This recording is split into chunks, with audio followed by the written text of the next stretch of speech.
नमस्कार, आप देख रहे हैं डीजेना न्यूज़ और मैं हूं अभिषेक मिश्रा और बात करते हैं एक खास त्यौहार की।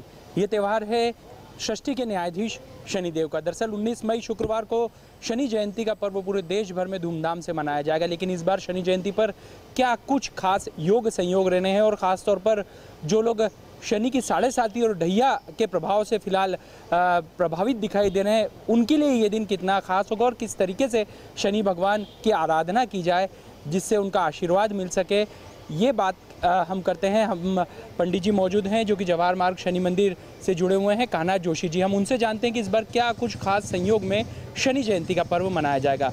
पंडित जी, शनि जयंती अपने आप में सनातन धर्म का खास पर्व है और तमाम वो लोग जो ढैया और 7.5 से पीड़ित रहते हैं उनके लिए ये दिन बेहद खास हो जाता है। पहले तो हम आपसे जानना चाहेंगे कि इस बार किन शुभ संयोगों के बीच शनि जयंती का पर्व आ रहा है, क्योंकि उस अमावस्या का भी अपना एक खास महत्व है। जय श्री कृष्ण।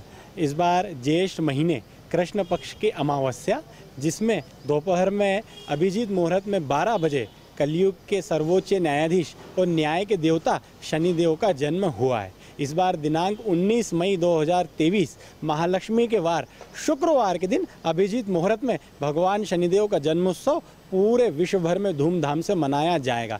चूँकि इस बार शनि जयंती और भी मंगलकारी हो गई है और इसलिए भी महत्वपूर्ण होती है कि 2.5 साल में एक बार जब शनिदेव सबसे धीरी चाल चलते हुए 9 ग्रहों में अपना जब राशि परिवर्तन करते हैं, वो इसी वर्ष 17 जनवरी 2023 को शनि ने अपना राशि परिवर्तन किया था। वहीं से कई राशियों के ऊपर शनि की 7.5 और शनि के अढ़ैया का प्रभाव खत्म हो गया था और 17 जनवरी से ही कई राशियों के ऊपर शनि की 7.5 और अढ़ैया का प्रभाव शुरू हो गया था। खासकर मकर राशि जिसके स्वामी शनि महाराज होते हैं, कुंभ राशि जिसके स्वामी भी शनि महाराज होते हैं, इस बार शनि महाराज अपनी ही स्वराशि कुंभ राशि में प्रवेश कर गए थे। वहीं से मकर राशि के ऊपर, कुंभ राशि के ऊपर और मीन राशि के ऊपर शनि की 7.5 का प्रभाव है। मकर राशि के ऊपर शनि के 7.5 का तीसरा चरण, कुंभ राशि के ऊपर शनि के 7.5 का दूसरा चरण और मीन राशि के ऊपर शनि के 7.5 का पहला चरण प्रारंभ हो गया है। इन सभी राशियों के जातकों को इस बार शनि जयंती पर शनि की आराधना अवश्य करना चाहिए। वहीं कर्क राशि और वृश्चिक राशि के ऊपर शनि की अढ़ैया का प्रभाव इसी वर्ष से शुरू हो गया था। तो चूंकि इस वर्ष शनि ने अपना राशि परिवर्तन किया है, अपनी ही स्वराशि कुंभ राशि में प्रवेश किया है, तो इस बार शनि जयंती का महत्व पिछली शनि जयंतियों से और भी बढ़ के हो गया है। गुरुजी, किस तरीके से इस दिन जो तमाम लोग हैं वो अपनी पूजन अर्चन करें, आराधना करें, दान पुण्य में ऐसी क्या खास चीज़ की जा सकती है जो सुलभ हो, लोगों के लिए सुविधा युक्त हो? क्योंकि एक हम देखते हैं कि आज जो अनेक उपाय और प्रयोग बताए जाते हैं उसमें कई ऐसे थोड़े क्षमता से लोगों के बाहर के होते हैं।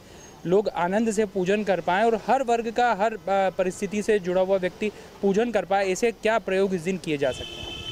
खासकर सबसे पहले आप व्रत रख करके, जब भी आप किसी भी प्रभु के लिए व्रत रखते हैं, एक समय आप भूखे रहेंगे तो कम से कम आपको भी ऐसा लगेगा कि मैंने तन से कुछ तपस्या करी है, तो उस दिन आप व्रत रखें। चूँकि उस दिन अमावस्या भी होती है, तो पितरों के निमित्त भी आप जितना दान पुण्य हो सके, हॉस्पिटलों में जाकर या अनाथालयों में जाकर, आप कहीं भी जाकर के, अभी ग्रीष्म ऋतु चल रही है तो आप शनिदेव के नाम से, अपने पूर्वजों के नाम से पंखा लगवा सकते हैं। हो सके तो खासकर कहीं प्याऊ अगर आप खुलवा दें या जल मंदिर के नाम से अगर आप कहीं खुलवा देंगे तो शनि की कृपा आपको, अनन्य कृपा आपको मिलेगी। दान भी किया जा सकता है। हाँ, ऋतुफल का आप दान कर सकते हैं। खासकर शनिदेव को काली चीज़ें जैसे काले उड़द की दाल, काली तिल्ली, इस प्रकार का दान आप शनि मंदिर में कर सकते हैं। शनि मंदिर के पुजारी को काले कलर के वस्त्र, काले कलर के धोती कुर्ते आप दान कर सकते हैं।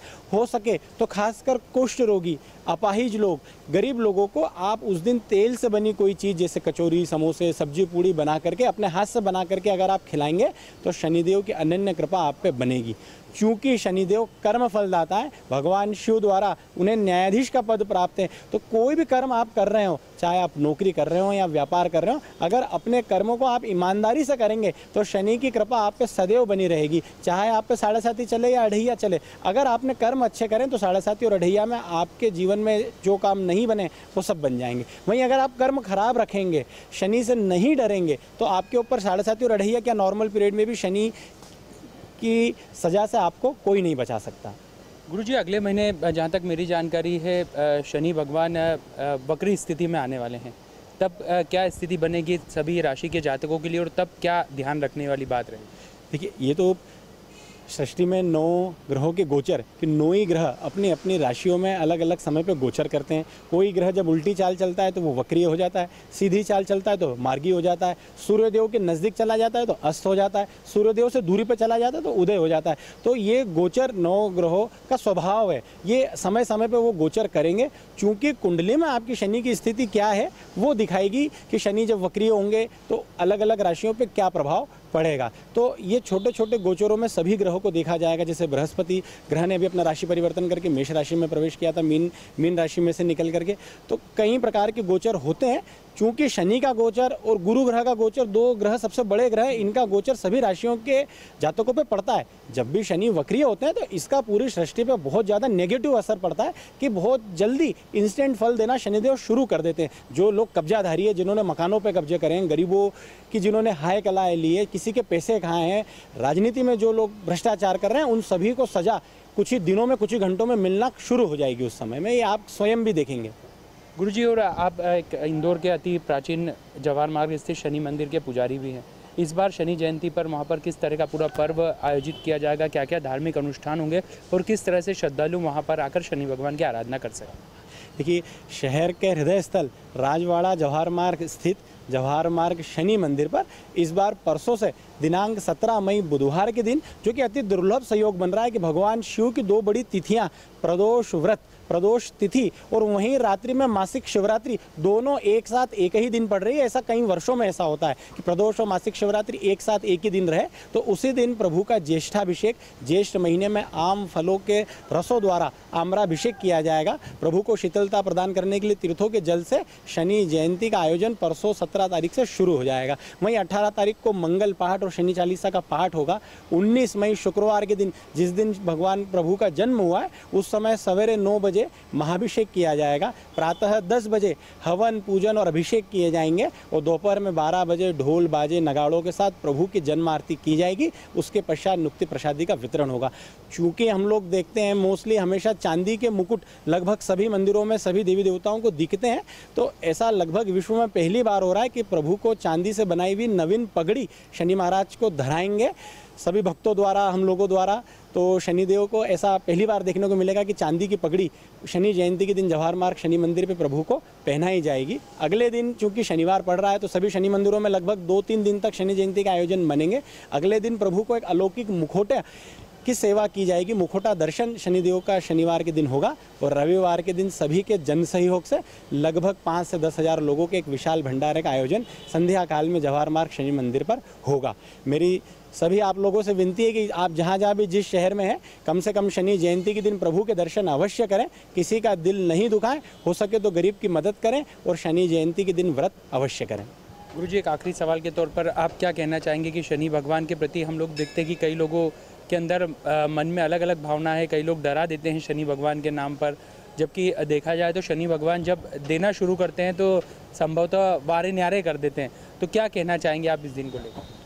ये शनिदेव के बारे में भ्रम फैलाया गया है कि शनि मंदिरों में जाके प्रभु के सामने खड़े होकर दर्शन नहीं करना चाहिए, उनसे नज़रें नहीं मिलाना चाहिए। उन सभी लोगों से मैंने पहले भी कहा और अभी भी ये कहना है कि अगर आप साइड में खड़े होकर शनि महाराज के सामने खड़े नहीं होकर के दर्शन आप साइड में खड़े होकर करते हैं कि उनकी नज़र से बच जाएंगे, लेकिन साइड में खड़े होकर अगर आप कर्म खराब कर रहे हैं तो क्या शनिदेव की नज़रों से आप बच जाएंगे? जिस व्यक्ति ने कर्म खराब करे हैं वो शनि की नज़रों से और शनि के दंड से कभी नहीं बचेंगे। आप बच भी जाएंगे तो बड़ी रोचक बात है कि सूर्यदेव के जो दूसरे पुत्र हैं वो मरने के बाद यमराज आपको ऊपर दंड दे देंगे। तो दोनों ही पुत्रों को, सूर्यदेव के दोनों पुत्रों को शिव द्वारा दंड नायक का पद प्राप्त है। अच्छे कर्म आप करिए, शनि के प्रति भ्रम नहीं किए, शनि से प्रेम करिए। अच्छे कर्म आप करेंगे, ईमानदारी से कर्म करेंगे, उनकी आराधना करेंगे तो मैं फिर कह रहा हूँ कि 7.5 और अढ़ैया में आपके जीवन के सारे रुके काम हो जाएंगे। जो लोग राजनीति में जिन्हें वर्षों से टिकट नहीं मिल रहा है उन्हें 7.5 में ही टिकट मिलेगा। आप ये लिख के रख लीजिए। जिनके मकान नहीं बन रहे हैं, जिनको संतान नहीं हो रही, जिनको पुत्र प्राप्ति नहीं हो रही, जिनको नौकरी नहीं लग रही है, जो परीक्षा में बार बार फेल हो रहे हैं, उन सभी को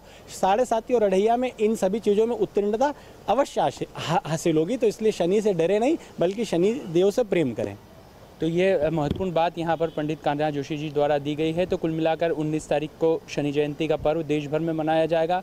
अलग अलग धार्मिक आयोजन, जैसा पंडित जी ने भी बताया, शहर के अलग अलग शनि मंदिरों में किए जाएंगे। और महत्वपूर्ण बात यह है कि शनि भगवान के पूजन में किसी भी तरह के भ्रम की बजाय यदि भावनाओं के साथ उनका पूजन अर्चन किया जाए तो शनि भगवान अपने भक्तों को मन चाहा मुराद पूरा करके उन्हें आशीर्वाद जरूर प्रदान करते हैं। फिलहाल हमारी इस खास पेशकश में इतना ही। एक मिनट, पंडित जी कुछ कहना चाह रहे हैं। जी पंडित जी, क्या कहना? एक मैं चीज़ बोलना भूल गया कि आज के दिन ज्येष्ठ महीने के कृष्ण पक्ष की एकादशी भी है, जिसे अपरा एकादशी और अचला एकादशी कहा जाता है। अपरा का अर्थ है अपार। आज के दिन अपार सुख समृद्धि प्राप्ति अगर आप करना चाहते हैं तो भगवान कृष्ण नारायण के दर्शन अवश्य करें। एकादशी के दिन व्रत करें। व्रत नहीं भी कर पाएँ तो चावल नहीं खाएं, और एकादशी का व्रत कोई भी फरियाली चीज़ों से खोलें, और अन्न आप द्वादशी के दिन ग्रहण करें, और गौ माता की सेवा अवश्य करें। तो अपरा एकादशी पे आपको अपार सुख समृद्धि की प्राप्ति आज अवश्य होगी। तो आज एकादशी है और बुधवार को जो एक प्रदोष, मासिक प्रदोष है, वो भी महत्वपूर्ण मानी जाएगी। और उसी दिन शिव चतुर्दशी भी रात को लग जाएगी, तो विशेष संयोग है। और उसके बाद में फिर शनि जयंती का पर्व मनाया जाएगा। तो कुल मिलाकर इस सप्ताह में हम देखेंगे कि तमाम महत्वपूर्ण तिथियां हैं जिन्हें सनातन धर्म में बेहद खास माना गया है। तो पुण्य प्राप्ति का ये सप्ताह कहा जा सकता है। बस अलग अलग तरीक़ों से अपने ईश्वर को याद कीजिए, आराध्य को याद कीजिए, उनका स्मरण कीजिए, और छोटे प्रयोगों के माध्यम से ही शनि भगवान को शनि जयंती के दिन प्रसन्न किया जा सकता है। खास तौर पर दान पुण्य और अपने पितरों के निमित्त यदि दान किया जाए तो ये सभी के लिए बेहद खास रह सकता है। फिलहाल हमारी इस खास पेशकश में इतना ही। डीजेना न्यूज़ पर खबरों का सिलसिला जारी है, हमारे साथ बने रहिए। फिलहाल मुझे और मेरे सहयोगी नीलेश करोसिया को इजाज़त दीजिए। नमस्कार।